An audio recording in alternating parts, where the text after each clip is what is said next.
Welcome back. In this subunit, we're going to focus on one specific assent communication, the acceptance. In this subunit, we're going to talk about the acceptance. First, we're going to define acceptance.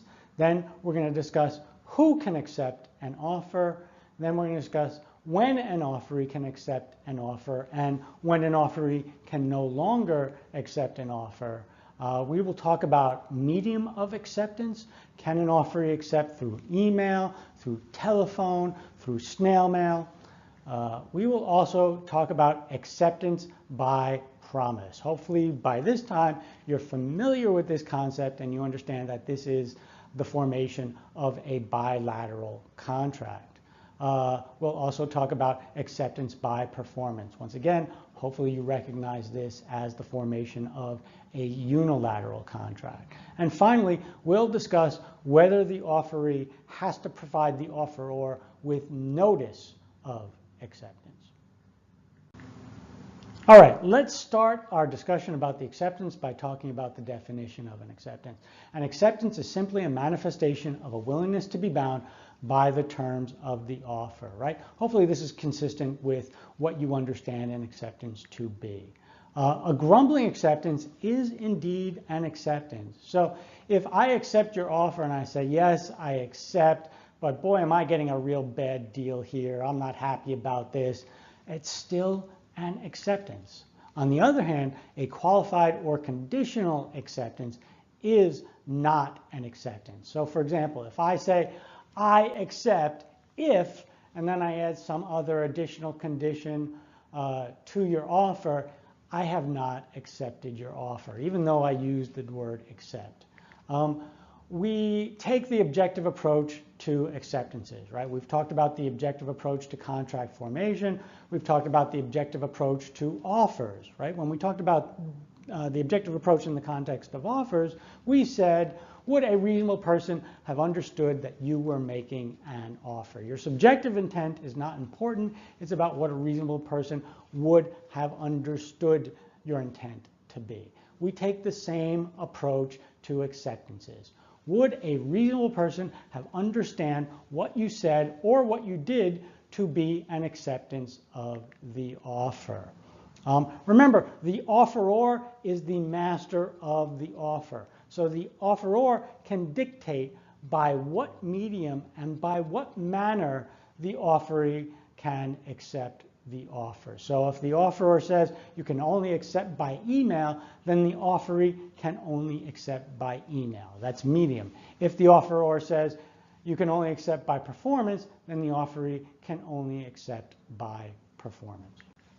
All right, let's continue our discussion of the acceptance. Let's talk about who can accept an offer and when can that person accept an offer, right? Naturally, the person who can accept the offer is the offeree. The offeree can accept the offer. Now, there are situations where there are either many offerees or unspecified offerees. So for example, in that incentive offer, remember we talked about the sales manager, the employer who made an offer to his entire sales staff.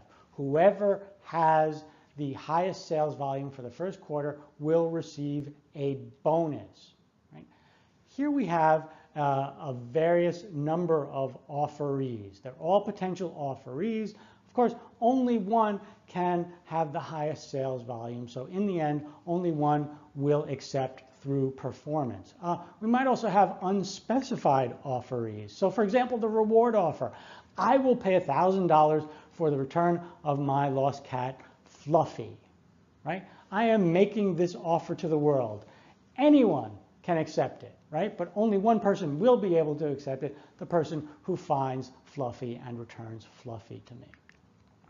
Once again, we take the objective approach to who can accept an offer. Do you reasonably understand that you can accept this offer? Do you reasonably believe that you are an offeree, that the offer is making the offer to you? Now we'll talk about when you can accept an offer. You can accept an offer before the offer terminates. And remember, we already talked about when an offer terminates. An offer will terminate by its own terms, right? If the offer says this offer expires on Tuesday, the offer expires on Tuesday. And after Tuesday, you can no longer accept the offer. An offer will expire when it lapses. If an offer doesn't have a duration, doesn't have an express duration, it will lapse after a reasonable time. After that time, the offeree can no longer accept the offer. The offeree can also no longer accept the offer after the offeror has revoked the offer. If the offeree rejects the offer or makes a counteroffer, the offeree can no longer accept the original offer. And once again, if the offeror dies, the offer dies with the offer and you can no longer accept the offer. And if the offeree dies, the offer dies with the offeree too, and the offeree or the offeree's estate can no longer accept that offer. All right, let's discuss medium of acceptance. Now, there are several different ways of accepting an offer. You can accept it orally, face-to-face. You can accept it by phone. You can accept it by text message. You can accept it by email. You can accept it by traditional snail mail, by a letter. Remember, the offeror is the master of the offer. So if the offeror so chooses, the offeror can dictate an exclusive medium of acceptance. If the offeror dictates an exclusive medium of acceptance, then the offeree can only accept through that medium, right? But the offeror must be unequivocal about it. So here's an example. Let's say the offer says, please accept by email. Is this an exclusive medium of acceptance? And most courts would probably say no. Once again, we take the objective approach to contract formation. Would a reasonable party understand this, please accept by email, to be dictating an exclusive medium of acceptance? And most courts say no. Now, when the offeror does not dictate an exclusive medium of acceptance, the offeree can accept by any medium that is reasonable. So what is reasonable? Well, it really depends on the circumstances, but two factors you want to look at: the reliability of the medium and the speed of the medium. And once again, look at those two factors in relation to the offer, the medium of the offer. So if the offer was by mail, then it is probably reasonable for the offeree to accept by mail. Why? Because it's the same reliability and speed. And if the offer came by email, then it is probably, but not necessarily, but probably not reasonable for the offeree to accept by snail mail. Once again, it all depends on the circumstances, but two factors you want to consider are the reliability and speed of the medium of acceptance in relation to the reliability and speed of the medium of the offer. Now, if, on the other hand, the offer says you must accept by email, then the offeree may only accept by email. All right.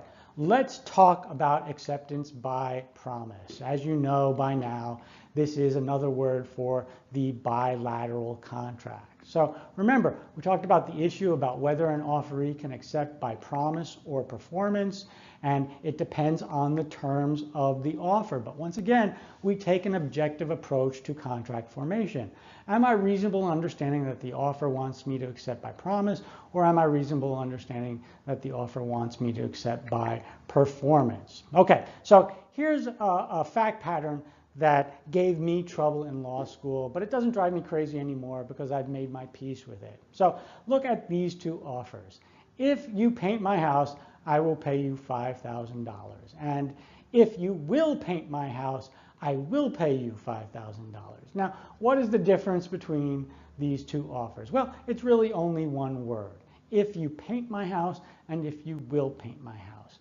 When I was in law school, I was taught that the first one, if you paint my house, I will pay you $5,000, is the offer seeking return performance.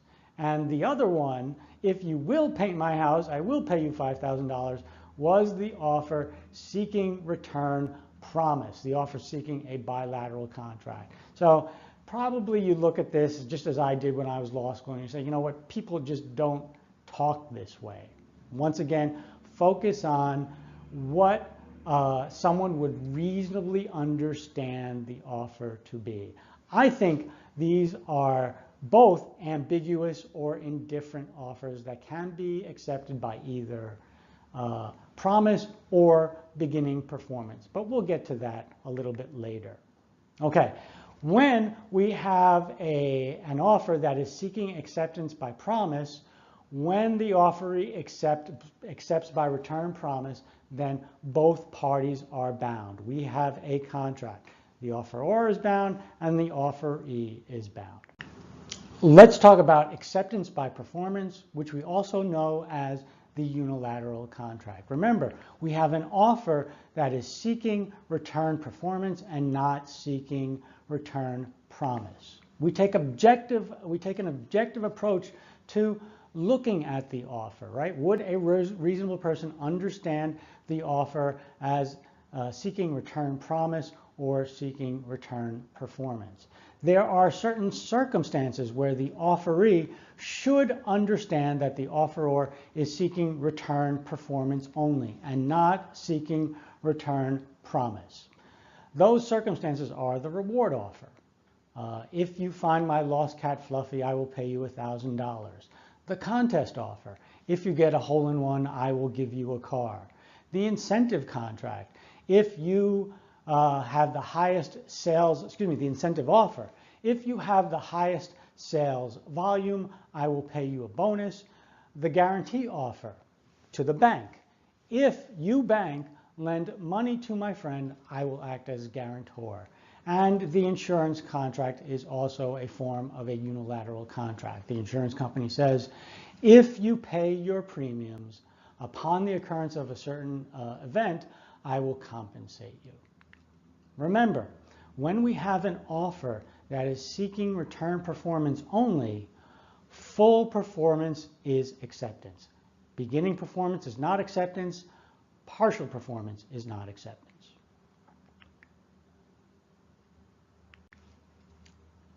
All right, let's talk about full and partial performance in the context of an offer that is seeking performance only. So we have an offer that is seeking to form the unilateral contract. Remember, we said only full performance is acceptance, partial performance is not acceptance. So here's a little fact pattern to see how this can become a problem. Imagine your hat is blown to the top of a flagpole, and you say to me, Chris, if you climb to the top of the flagpole and retrieve my hat, I will give you $100. All right, I'm game. So I go and I start climbing the flagpole. I just begin. Haven't gotten very far up. I just put my arms around it and I'm about to climb. At this point, do we have contract? No, we don't have contract. I've begun performance, but I haven't fully performed. Well, what does that mean? Well, number one, it means that I'm not bound. I'm not bound to continue to go up the flagpole. It also means that at this point, you are not bound. I have not accepted the offer, so at this point, you can revoke the offer. All right, now imagine I'm halfway up the flagpole. Well, we have the same situation. Have I accepted your offer yet? No, I haven't fully performed. And so I'm not bound to continue going up. And similarly, you're not bound by your offer at this point. You can revoke the offer when I'm halfway up the flagpole. And you might say, well, that's not fair to you, Chris. But it's not fair to you either. Imagine that this was the rule, and you wanted me to climb up the flagpole and retrieve your hat. And I know that when I'm halfway up, you can revoke that offer. I'm less likely to try and get your hat. And so effectively, the rule has disempowered you. It has made you less able to entice me into doing something that you want me to do. So the restatement second, section 45 has a solution for this. It says And you'll have to read it on your own. As you read it, remember, this is what it is saying. It says that in the situation where we have the true offer seeking to form a unilateral contract, where the offer is seeking return performance only, once the offeree begins performance, the offeror cannot revoke the offer. Okay. Beginning performance under restatement second,